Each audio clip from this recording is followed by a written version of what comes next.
Hello everyone, welcome back to my channel. তো সবাইকে জানি সুপ্রভাত। তো দেখো আমি এখানে ফুল তুলছি না, আমি আজকে একটু পুজো নিয়ে যাব বাড়ির কাছে মন্দিরে। তো তোমরা ভিডিওটি দেখতে থাকো আমি কি করি কি না করি। তো এখানে আমি ফুল তুলছি, ফুল তোলা শেষ হয়ে গেলে আমি স্নান টান করে পুজো নিয়ে যাব। তো ভিডিওটি তোমরা দেখতে থাকো। আমাদের বাড়িতে কত ফুলের গাছ হয়েছে, দেখো কত ফুল ধরেছে, এগুলো সব মা লাগিয়েছে। মা, আমি, বাড়িতে সবাই।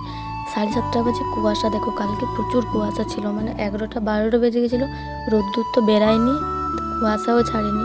তো 7:30টার সময় দেখো এত কুয়াশা।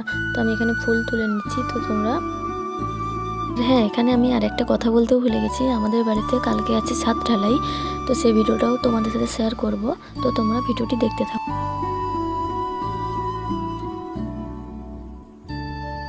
এখানে আমার ফুল তোলাও কমপ্লিট। তো আমি এখন স্নান করতে যাব। আমি স্নান করে চলেও এসেছি। তো দেখো এরপরে আমি রেডি হব পুজো নিয়ে যাওয়ার জন্য। আমার চুলটা তো ভেজে আছে, চুলটা শুকনো করে নিই, তারপরে আমি বেরিয়ে করে পুজো নিয়ে যাব।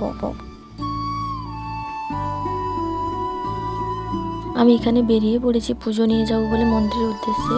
তো তোমরা দেখতে থাকো আমি কি করি না করি। আমি এখানে ফল কাটতে বসে গেছি। তো ঠাকুরমশাইও চলে এসেছিলেন, তাই তাড়াহুড়ো করে ব্যস্ত হয়ে, তো আজকে আর পুজোয় দেখেও আসেনি, আমি একাই ছিলাম, সেই জন্য এতটা সময়ও লাগেনি। আমি এখানে সব ফল কেটে নিচ্ছি। আমার গলাটা এরকম হয়েছে কারণ আমার প্রচুর ঠান্ডা লেগে গেছে, ওই জন্য আর কি গলাটা এরকম মনে হচ্ছে, ওই থেকে গলাটা আমার ঠিকও হয়নি।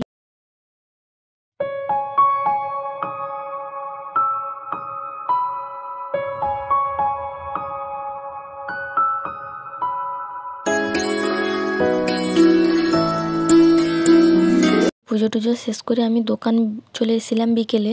তো দোকান থেকে যাওয়ার পরে আমি খাওয়া দাওয়া করে ঘুমিয়ে গেছিলাম, ওটার ভিডিও করতে মনে নেই। তো দেখা হচ্ছে নেক্সট পরের ভিডিওতে।